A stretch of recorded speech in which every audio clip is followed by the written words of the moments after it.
evening, YouTube. Welcome to the very first edition of the Steel City Wrestling Podcast. I'm your host, Mark Steele, coming to you from Pittsburgh, Pennsylvania. A little bit about myself. I've been a fan of wrestling for about the past 25 years. I got out of it towards the end of the Invasion angle. Right in my early teens, I was starting to get out of wrestling a little bit.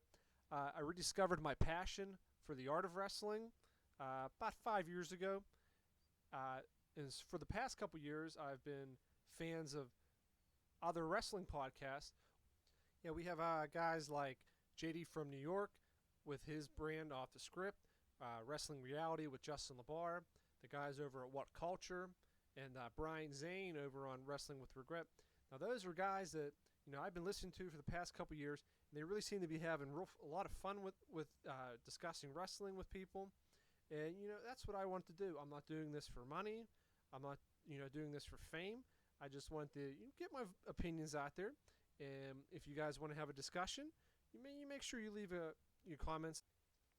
The big news in wrestling in the past week, WWE is going to be bringing back the brand split, and SmackDown will be going live in mid-July.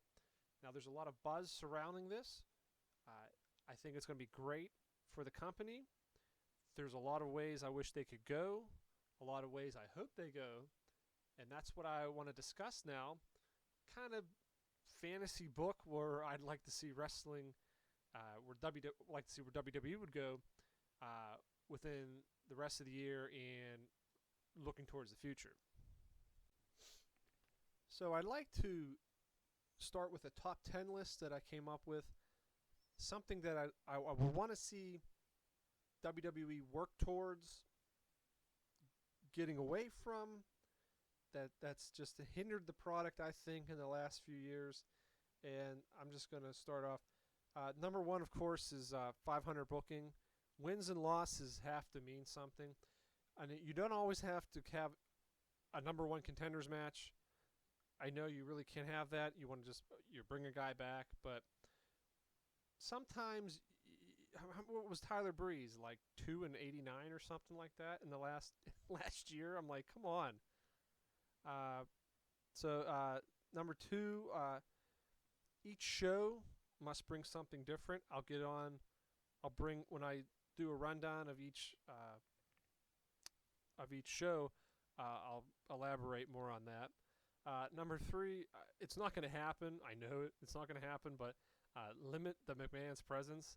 I think what's going to happen, I assume that's what they were going to do since Shane lost and, Stephanie lost. They both lost their sort of match. Stephanie kind of, lost her. Triple H lost the title, so Stephanie pretty much lost in the process. Who was going to run the shows? They just kept talking about who was going to run Raw, who was going to run Raw. But now, I think when the brand split happens, one's going to take each show. They've been the center point of the program for the past 15 years, 16 years now. It's getting old. The mean GM that has to go. Just have a guy like William Regal does in NXT. He's there. He books the matches. That's it. He doesn't do anything else. Nigel McGuinness doesn't do anything else in ROH. He just books the matches, and that's it. Number four, when they started the brand split, each show had separate pay-per-views. I know now that they have the network. 2 pay-per-views a month that's going to be overkill. So you have 3 or 4 weeks between pay-per-views. That's plenty of time to have the show stand alone, and then they can all come back for the pay-per-views. You see guys that we haven't seen, and they all, you're going to have certain guys on one show, you're going to have certain guys on another show. So you have to kind of bring them back for the pay-per-views. And I'll get into that again when I discuss how I'd like to see the pay-per-views be redistributed, and I'll get back into that. It also comes in with number 5. I want to end the gimmick pay-per-views. Not Halloween Havoc, God, no. Hell in a Cell, TLC, Extreme Rules. You can have those matches on other pay-per-views. That you don't have to have an entire pay-per-view dedicated to a certain gimmick. Elimination Chamber, that got old. You can have an Elimination Chamber. It's WrestleMania, you know. And I'll also talk about that when I get into my pay-per-view restructuring. Number 6, protect their heels. I'm very tired of, but it's the way wrestling's been for 30 years. The heels do something bad and then they run away. They stand up to the good guy, and then they run away. That gets old in a while. That got really old last year with Seth Rollins' run with the title. So that's another thing I like to see them get away from. Number 7 is a big thing with, especially in the last few years, when you hear about the frustrations of guys like CM Punk, Damian Sandow, Cody Rhodes. Collaboration. It's got to be a better collaboration between creative, the showrunner, which is, I guess, it's going to be Vince, even though Stephanie and Shane are going to be the GMs. He's still got to say, and with the wrestlers, you got to listen to the guys who are in that ring every night. Every night. And you can have your own ideas, but you got to come together and find a middle ground here. You can't. And just how upset a guy like Cody Rhodes was in his post last 2 weeks ago now about just the frustration with his character, and you cannot marginalize the talent like that. You just can't. Number 8, pushing different guys instead of just one. And I'm looking at Roman Reigns. Roman Reigns, I'm looking at you. You're the project right now. But I find it funny.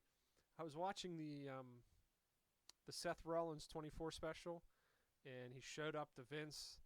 Came up behind Vince and he gave him a big hug after Extreme Rules, and he's I bet you missed that, right? And he looked at Vince and he said, "You miss me, not the other way around. You've had your good guy, the guy, whatever the hell he is. You've had him just mercilessly booed out of the building every night. You can't hear it.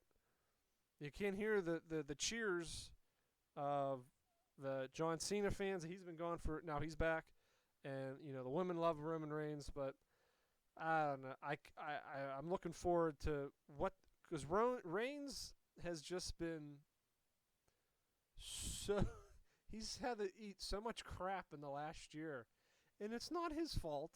It's Vince and the creative pushing him.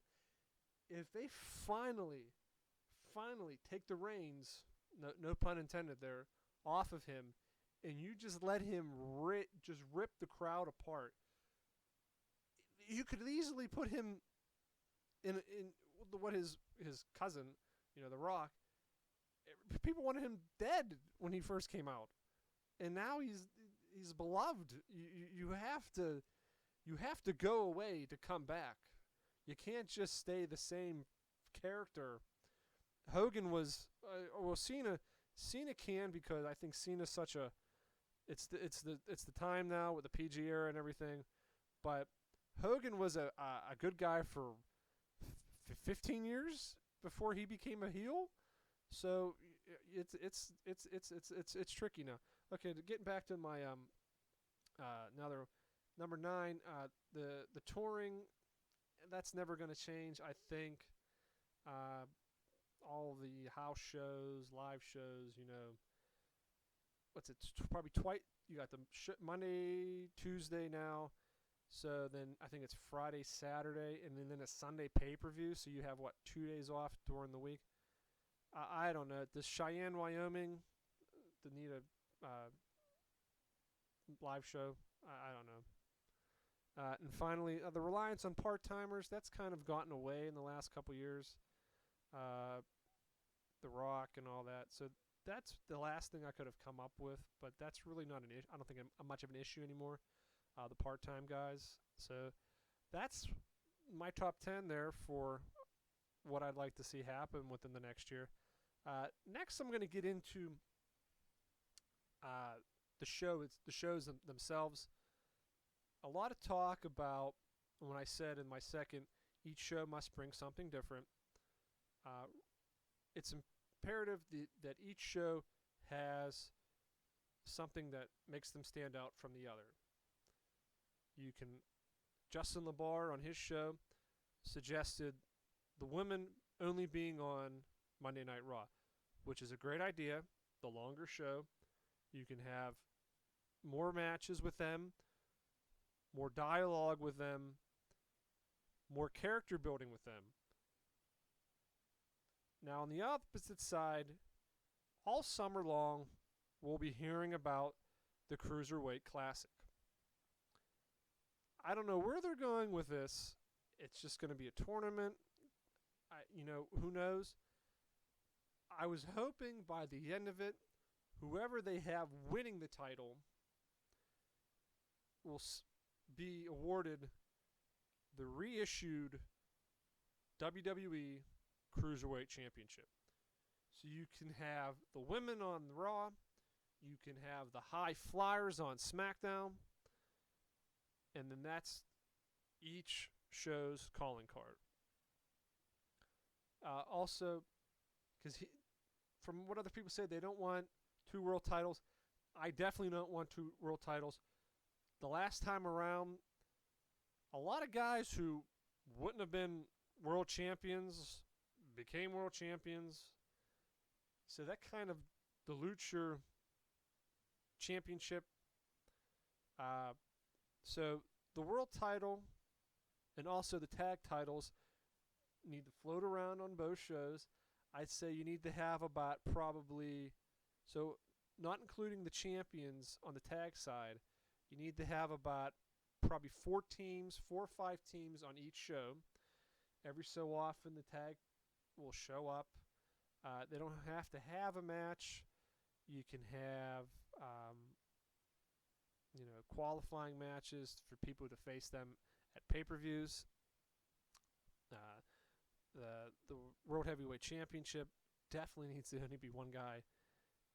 You need to chase. You need to chase. You just can't have, we're just going to give him the World Heavyweight title, and Christian's going to be the heavyweight champion for a little bit.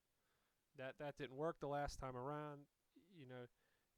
Some guys didn't get the recognition that they deserved, and a lot of people, it hurt. I think it actually hurt a lot of people the last time around. Also, the U.S. title should go to SmackDown, and I think the Raw should have the IC title. And then that's, each show has 2 titles, and then you have 2 more titles that float between each show. And that should be enough for now. So now I'd like to talk about how I'd like to see the pay-per-views restructured. I said I don't want to have 24 pay-per-views a year. So a lot of things that I came up with, it's not going to happen, but just bear with me here. Of course, you have the Royal Rumble starting off in January. The winner gets the WrestleMania title shot. You have the Fast Lane. I guess they love the Fast Lane gimmick, the Fast Lane, the WrestleMania. So that's going to stay in February. WrestleMania in March. The Money in the Bank ladder match needs to return to WrestleMania. I got rid of it in my list here. It's just such a big stage that you need to have the showcase. You need to have a big showcase at WrestleMania, and that's what the Money in the Bank ladder match was for years. Putting it on its own pay-per-view, and a lot of people like that idea. Like where the championship's going. You have the guy winning the Money in the Bank at WrestleMania, and you can kind of, that was so great last year. How they, or 2 years ago now. Got it. Wait, no, that was last year. Yeah, they changed the whole scheme of everything with Rollins cashing in. So you always have that will they, won't they situation going there. April and Payback. May, Bragging Rights, I'd say, would be a nice title for pay-per-view for, having two different brands now again. In June, I brought back King of the Ring pay-per-view, which wouldn't have any matches other than quarterfinals, semifinals, the finals. And the winner of that, it would be like a regular tournament, and whoever wins that gets a title shot at SummerSlam in August. July, I brought back Bash of the Beach. Something different in the summer. Do something colorful. Do something outdoors, would be a nice change of pace. August, of course, I have SummerSlam. September, I kept Night of Champions. In October, I got rid of Hell in a Cell, bringing back another. I loved Halloween Havoc. I grew up on a lot of wrestling. I did grow up on WCW more in the mid '90s than I did with WWE. I got back into WWE in the late '90s, around '97. But Halloween Havoc, that's just such a great. You can do so much with that. You can have a Hell in a Cell match at Halloween Havoc. You don't have to have a pay-per-view dedicated to Hell in a Cell with 2-3 matches.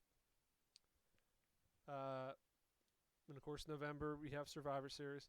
In December, another thing I loved growing up, you have your big spring showcase in WrestleMania, and dead in the winter of December, bring back Starrcade. Make it your big showcase in the winter season. That's another pay-per-view I'd love to see make a comeback. Because do you need a TLC? Do you need a TLC pay-per-view? That's another. You can get rid of that fairly easy, and bring back a big name like Starrcade. Bring some prestige back to the company. Look at the names: Dusty Rhodes, Ric Flair, the Four Horsemen. All these guys that wrestled in Starrcade in the mid '80s, in the late '80s. That's something I feel that needs to be brought back. Well, I'd like to close this out by saying a lot of you are going to probably think I don't know what the hell I'm doing. I don't know what the hell I'm doing.